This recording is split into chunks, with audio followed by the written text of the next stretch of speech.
یہاں سامنے سے مراد وہ جو ان کا ایمان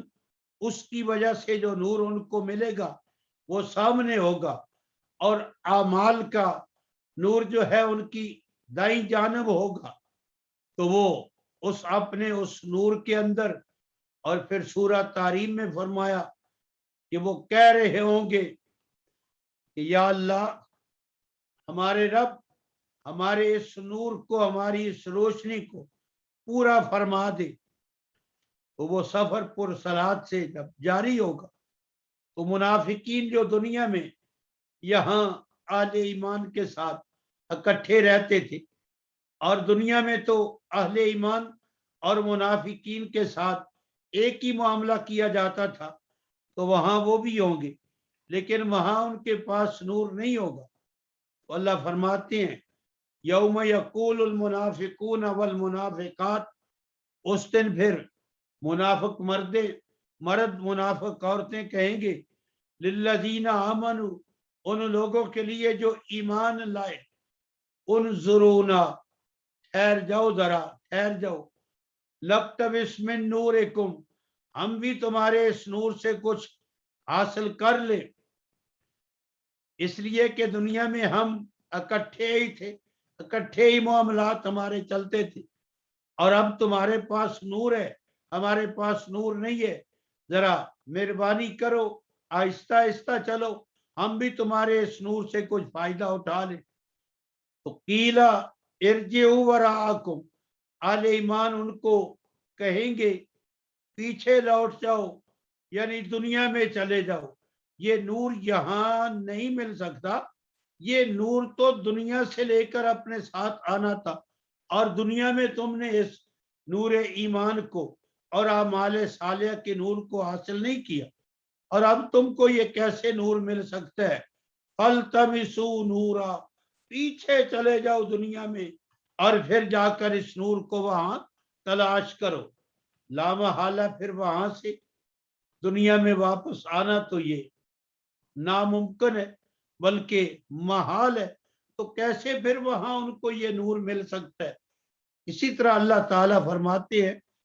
کہ جب وہاں کہیں گے دنیا میں اگر انہوں نے اپنے ایمان کو صحت کے ساتھ قبول نہیں کیا، ہم ایمان لائے، اللہ فرمائے گی اب کہاں تم پا سکتے ہو دور سے اس چیز کو جس کے پانے کا مقام وہ بہت تم سے دور ہو چکا ہے، یعنی دنیا وہ اب گزر چکی ہے، اب وہ تم کو مل سکتی نہیں۔ وَقَدْ كَفَرُوا بِهِ مِنْ قَبْلُ، حالانکہ اس سے پہلے تم نے جہاں ایمان کو قبول کرنا تھا وہاں تو تم کفر کرتے رہے، اور وہاں تو تم نے اس ایمان کو اپنے اندر سمونے کی فکر نہیں کی۔ جس طرح آج کل ہم مسلمانوں کو سب کچھ کا فکر ہے، لیکن فکر نہیں ہے تو ایمان کا فکر نہیں ہے کہ اپنے ایمان کو ہم قرآن حکیم کے ذریعہ سے، پیغمبر کی سنت کے ذریعہ سے توانا کر لے، مضبوط کر لے، اور اپنے ایمان میں جو ہے وہ قرآن و سنت کے ذریعہ سے روشنی پیدا کر لے۔ لیکن بس بچپن کے اندر کلمہ پڑھا دیا مولوی صاحب نے، اور پھر کبھی کبھی زندگی میں اٹھ کر یہ کلمہ پڑھ لیا، اور اس کلمے کے عوض میں، بدلے میں جو وہ حقیقت انسان کے دل میں آنی چاہیے تھی ایمان کی، اس کے اوپر کبھی ہم نے غور و فکر نہیں کیا، تدبر نہیں کیا، بس دنیا میں لگے رہے۔ تو میرے بھائیوں، صحابہ کرام رضوان اللہ تعالی علیہم اجمعین، ان کو اپنے ایمان کی فکر لاحق رہتی تھی، اور وہ اپنے ایمان پہ غور و فکر کرتے رہتے تھے۔ جس طرح مشہور بات ہے کہ جب بھی دو صحابی آپس میں ایک دوسرے سے ملتے تو پھر جدا ہونے سے پہلے کہتے کہ آؤ بھائی ہم ذرا ایمان لے آئے، ایمان تو پہلے تھا لیکن اس ایمان کی تازگی کے لیے، ایمان کی یاد دہانی کے لیے سورہ العصر جو ہے وہ ایک دوسرے کو سن اور سنا لیتے تھے۔ تو اس ایمان کے بارے میں آدمی کو غور و فکر کرنا چاہیے، اور قرآن حکیم کی آیات مقدسہ کے ذریعہ سے کہ وہ خالص ایمان، اور ایمان وہی ایمان کام دے گا جو خالص ہوگا، جس طرح سورہ الانعام کے اندر رب تعالی نے ارشاد فرمایا ہے الذین آمنوا ولم یلبسوا ایمانہم بظلم اولئک لہم الامن وہم مہتدون۔ وہ لوگ جو ایمان لائے اور انہوں نے اپنے ایمان کو ظلم کے ساتھ نہ ملایا، وہی لوگ ہیں جن کو امن ملے گا، وہی لوگ ہیں جو ہدایت یافتہ ہیں۔ تو جب یہ آیت کریمہ نازل ہوئی تو صحابہ نے عرض کیا یا رسول اللہ، وہ ایمان جو ظلم کے ساتھ نہ ملا ہوا وہ کون سا ایمان ہے؟ تو فرمایا وہ ایمان ہے جو شرک کے ساتھ نہ ملا ہوا ہو۔ اگر ایمان اور شرک اکٹھے ہو جائیں تو پھر وہ ایمان کسی کام کا ایمان نہیں ہے۔ اس لیے ایمان وہ ایمان کام دے گا جو خالص قسم کا ایمان ہوگا۔ تو فرمایا یقیناً تم نے اس سے پہلے تو کفر کرتے رہے، اور پھر تم کو احساس بھی نہ ہوا کہ ہم ایمان کے ساتھ ہیں یا ہم کفر کر رہے ہیں۔ وَيَقْذِفُونَ بِالْغَيْبِ مِن مَّكَانٍ بَعِيدٍ، اور پھینک رہے ہو غیب بن دیکھے دور کی جگہ سے، یعنی جہاں ایمان لانا اس کا کوئی اعتبار نہیں ہے، اب تم کہتے ہو کہ ہم ایمان لائے، بن دیکھے بن سوچے ہی جو ہے وہ اب تیر چلا رہے ہو۔ اب تو یہ تمہارا کہنا کسی کام کا نہیں۔ اور سچی بات یہ ہے کہ ہم بھی ایمان اور دین کے سلسلہ میں اسی طرح جو ہے وہ اندھیرے میں ہی تیر چلاتے ہیں، اور جب کسی سے کہا جائے تو وہ بڑی معصومیت کے ساتھ کہتے ہیں او بس صاحب ہم تو پھر اندھے جے ہوئے، ہمیں پتہ جو نہیں ہے۔ اب یہ دین سے دنیا میں نا واقف ہونا، یہ عذر اللہ کے دربار میں قبول نہیں کیا جائے گا کہ مجھے علم نہیں تھا، مجھے معلوم نہیں تھا کہ صحیح کیا ہے اور غلط کیا ہے۔ اور پھر وہ حدیث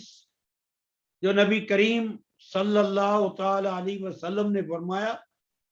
لیس الایمان بالتمنی ولا بالتعلی، ایمان جو ہے وہ تمنا کا نام نہیں ہے، آرزو کا نام نہیں ہے۔ جس طرح آج کل بے شمار ہمارے مسلمان وہ صرف تمنا اور آرزو رکھتے ہیں کہ مسلمانوں کے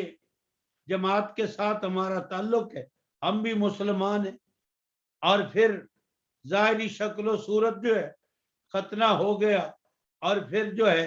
مسلمانوں کے ساتھ اٹھنا بیٹھنا ہو گیا۔ تو لیکن آپ نے فرمایا وَلَٰكِن بُكِّرَ فِي قَلْبِ الْمُؤْمِنِ، ایمان تو بندہ مومن کے دل میں جو ہے اس کی جڑیں ہوتی ہیں، اور پھر جب وہ دل میں ہوتا ہے وَصَدَّقَهُ الْعَمَلُ، تو پھر انسان کی زندگی کا عمل جو ہے وہ اس بات کی تصدیق کرتا ہے کہ واقعتاً اس بندے کے دل کے اندر ایمان موجود ہے۔ لیکن آج آپ مجھ سے بہتر جانتے ہیں کہ بے شمار کلمہ گو ان کی زندگی، اور پھر جس کے نے کلمہ نہیں پڑھا اس کی زندگی، اس کے اندر عملی طور پہ کوئی بظاہر فرق نہیں ہے۔ یعنی جو کچھ وہ کرتا ہے وہ بھی وہی کر، جھوٹ موٹ سب چل رہا ہے، شراب چل رہی ہے، گانا بجانا، یہ ساری غلط کاریاں جو ہے وہ دونوں طرف سے چل رہی ہیں، اور بظاہر کوئی فرق نظر نہیں آتا۔ کہ یہ صاحب ایمان ہے اور اس کے پاس جو ہے وہ ایک ہی شکل و صورت ہے، ایک ہی قسم کا لباس ہے، ایک ہی قسم کا رہن سہن ہے، ایک ہی قسم کا جو ہے وہ تہذیب اور تمدن ہے، کوئی فرق جو ہے وہ، اس لیے آپ نے فرمایا کہ وہ ایمان تو انسان کے دل میں ہوتا ہے، لیکن انسان کا ظاہر جو ہے وہ اس کی تصدیق کرتا ہے کہ اس کے دل میں ایمان موجود ہے۔ تو فرمایا یہ اب ایمان اور پھر یہ ایمان کی بات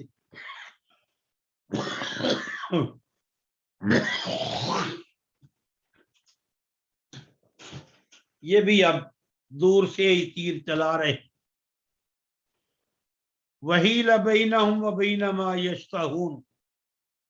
فرمایا حائل ہو جائے گی ان کے درمیان اور ان کی خواہشات کے درمیان، یعنی ہر انسان سے پوچھیں نا، اس کی خواہش تو یہ ہے کہ میں جنت میں جاؤں گا، کسی سے پوچھ لیں، ہندو سکھ جتنے بھی یہاں، اللہ کے کوئی آخرت کا منکر نہ ہو،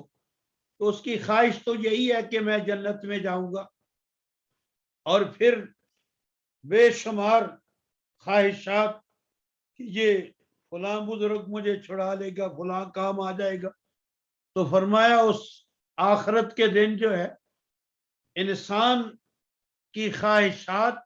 اور انسان کے درمیان جو ہے حائل ہو جائے گا، یعنی خواہشات ان کی تکمیل کی کوئی صورت اس کے پاس جو ہے وہاں نہیں ہوگی، حقیقت کھل کے جو ہے وہ سامنے ہو جائیں گی، جس طرح ان سے پہلے لوگوں کے ساتھ جو ہے یہ معاملہ کیا گیا ہے، جس طرح وہ پہلی قومیں ہلاک اور برباد ہوئی ہیں، اسی طرح جب یہ وہاں پہنچیں گے تو ان کی ساتھ جو ہے ان کا حشر نشر ہوگا، ان کی خواہشات وہاں ان کے کسی کام جو ہے وہ نہیں آئیں گی۔ تو یہ آخری آیات تھی سورہ سبا کی، جن کا مختصر ترجمہ میں نے آپ کے سامنے جو ہے وہ عرض کیا ہے۔ تو اصل بات یہی ہے کہ آدمی کو اپنے ایمان کی اور ایمان کے مطابق اعمال بھی وہ قبول ہوں گے جو پاک پیغمبر کی سنت کے مطابق ہوں گے، فکر کرنی چاہیے، اور پھر سمجھنے کی کوشش کرنی چاہیے، اس کا علم حاصل کرنے کی جو ہے وہ کوشش کرنی چاہیے۔ لیکن جب وہ آخری وقت آ گیا تو پھر یہ تمنائیں خواہشات یہ بھی کسی کام نہیں آئیں گی، اور وہاں پھر جو چیزیں اس دنیا میں حاصل کرنی ہے، اب اس دنیا سے ہم بہت دور نکل جائیں گے، اور پھر جہاں سے کوئی چیز ملنی ہے جب وہاں نہیں ہوگے تو پھر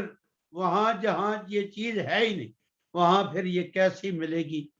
اللہ تعالیٰ اس دنیا میں ہمیں فہم اور شعور عطا فرمائے، یعنی وہ صحت ایمان بھی اور صحت اعمال بھی جو پیغمبر کی سنت کے مطابق ہو۔ اللہ تعالیٰ ہم سب کا حامی و ناصر ہو۔ اللہ سب امت پہ، تمام امت پہ اپنی رحمت سے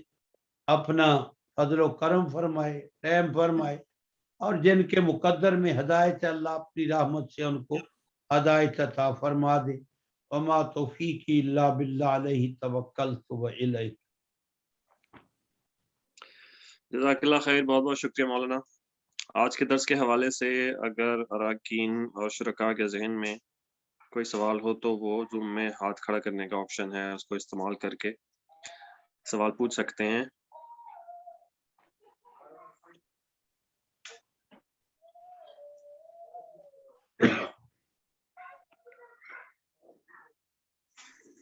جی کوئی سوال ابھی سامنے نہیں آ رہا، تو پھر اس کے ساتھ ہی ہم آج کے درس کا اختتام کرتے ہیں انشاءاللہ۔ اور مولانا